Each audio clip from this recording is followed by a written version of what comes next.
The most hated.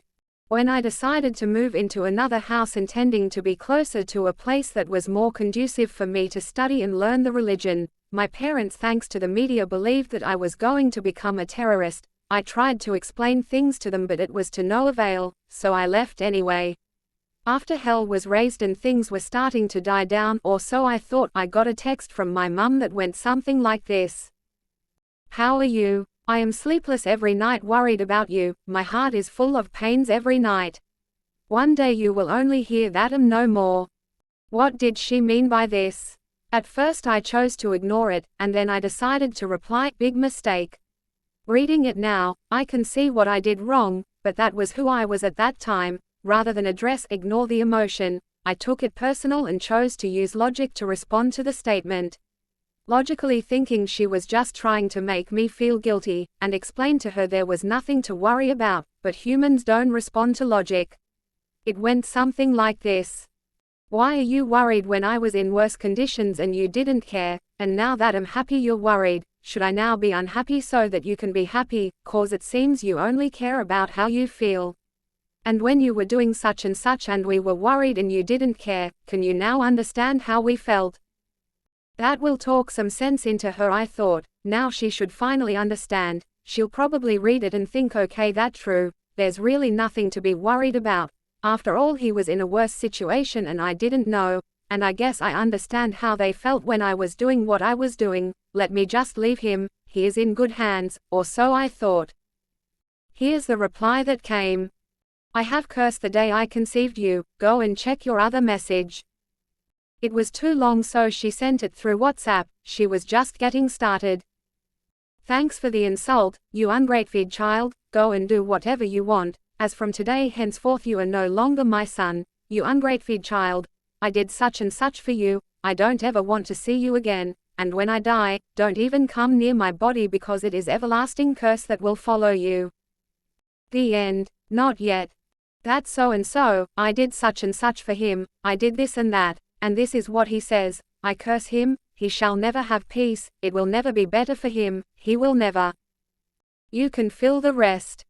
Now, if many years later I'm dead and people are still reading this book, the story won't matter. People fight with one another, it doesn't even really matter now. Here's what mattered.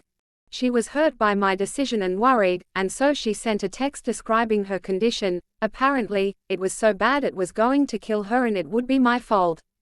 I took it offensive as a way of making me feel guilty. 7. According to the message, she cared and was worried.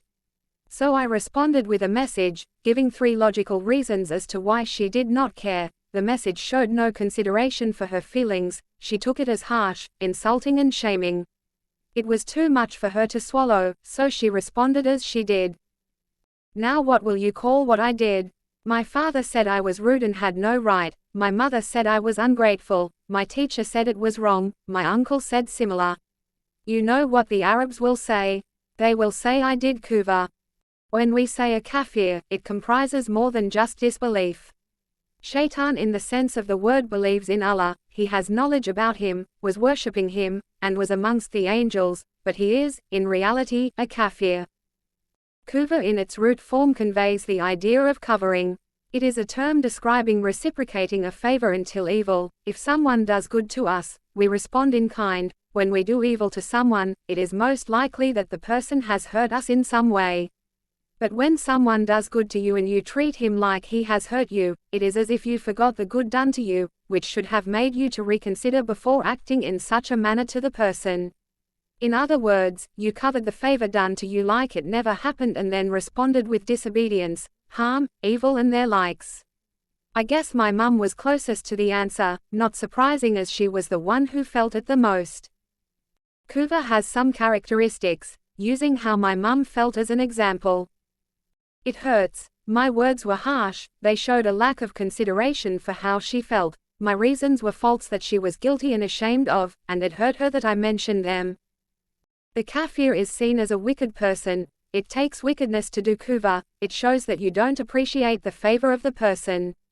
Yes, my mum was guilty of what was mentioned, but in her eyes, her carrying me for 9 months, suckling me for years, caring for me, being dependent on her and so on, were supposed to outweigh any bad she is doing and will do. if she didn't care for me, why would she do those things, as the saying goes?